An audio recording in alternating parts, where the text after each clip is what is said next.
नमस्कार दोस्तों। आज की हमारी कहानी है कि हनुमान जी ने शनिदेव का घमंड कैसे तोड़ा। तो चलिए शुरू करते हैं। शनि के नाम से ही हर व्यक्ति डरने लगता है। शनि की दशा एक बार शुरू हो जाए तो 7.5 साल बाद ही पीछा छोड़ती है। लेकिन हनुमान भक्तों को शनि से डरने की बिल्कुल ज़रूरत नहीं है। शनि ने हनुमान को भी डराना चाहा, लेकिन शनि को मुंह की खानी पड़ी। चलिए जानते हैं किस तरह। महान पराक्रमी हनुमान अमर हैं। एक बार हनुमान जी संध्या समय अपने आराध्य श्री राम का स्मरण कर रहे थे। उसी समय ग्रहों में पाप ग्रह मंदगति सूर्य पुत्र शनिदेव पधारे। वह अत्यंत कृष्ण वर्ण के भीषण आकार के थे। वह अपना सिर प्राय झुकाए रखते थे। जिस पर अपनी दृष्टि डालते हैं वह अवश्य नष्ट हो जाता है। शनिदेव हनुमान के बल और पराक्रम को नहीं जानते थे। हनुमान ने उन्हें लंका में 10 ग्रीव के बंधन से मुक्त किया था। वह हनुमान जी से विनयपूर्वक किंतु कर्कश स्वर में बोले, हनुमान जी, मैं आपको सावधान करने आया हूँ। त्रेता युग की बात दूसरी थी, अब कलयुग प्रारंभ हो गया है। भगवान वासुदेव ने जिस क्षण अपनी अवतार लीला का समापन किया, उसी क्षण से पृथ्वी पर कली का प्रभुत्व हो गया। यह कलयुग है।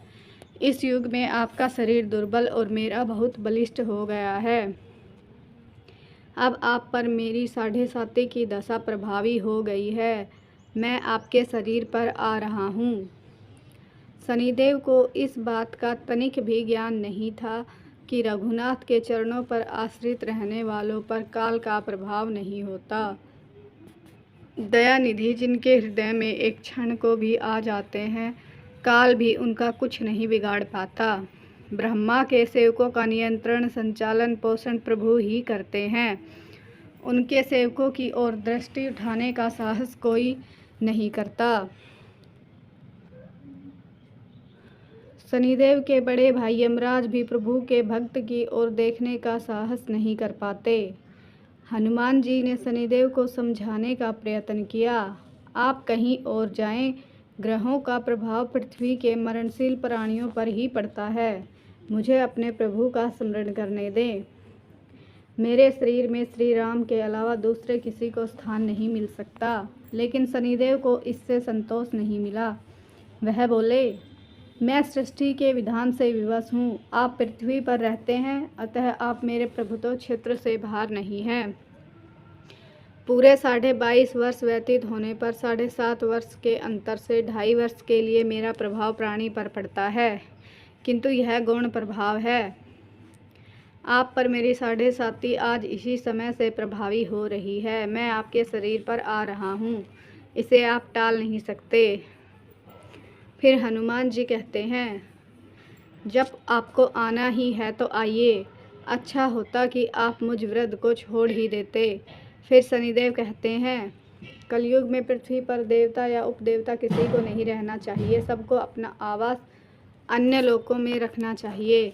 जो पृथ्वी पर रहेगा वह कलयुग के प्रभाव में रहेगा और उसे मेरी पीड़ा भोगनी पड़ेगी।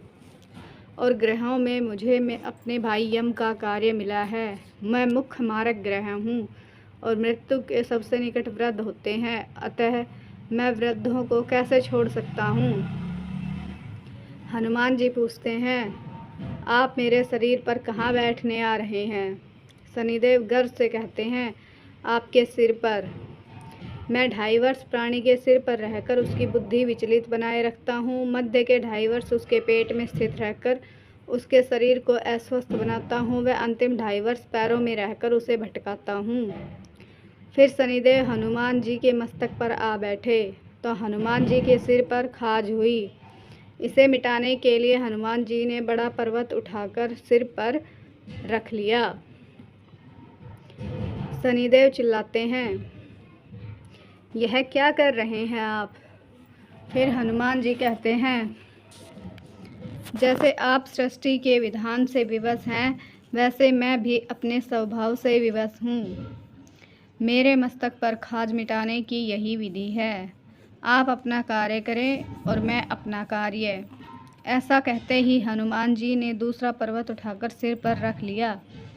इस पर शनिदेव कहते हैं, आप इन्हें उतारिए, मैं संधि करने को तैयार हूँ। उनके इतना कहते ही हनुमान जी ने तीसरा पर्वत उठाकर सिर पर रख लिया। तो शनिदेव चिल्लाकर कहते हैं, मैं अब आपके समीप नहीं आऊँगा। फिर भी हनुमान जी नहीं माने और चौथा पर्वत उठाकर सिर पर रख लिया।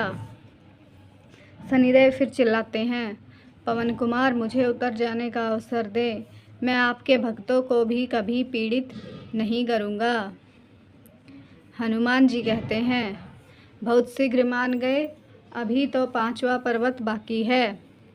और इतने में ही शनि हनुमान जी के पैरों में गिर गए और कहा, मैं सदैव आपको दिए वचनों का स्मरण रखूँगा। आघात के उपचार के लिए शनिदेव तेल मांगने लगे।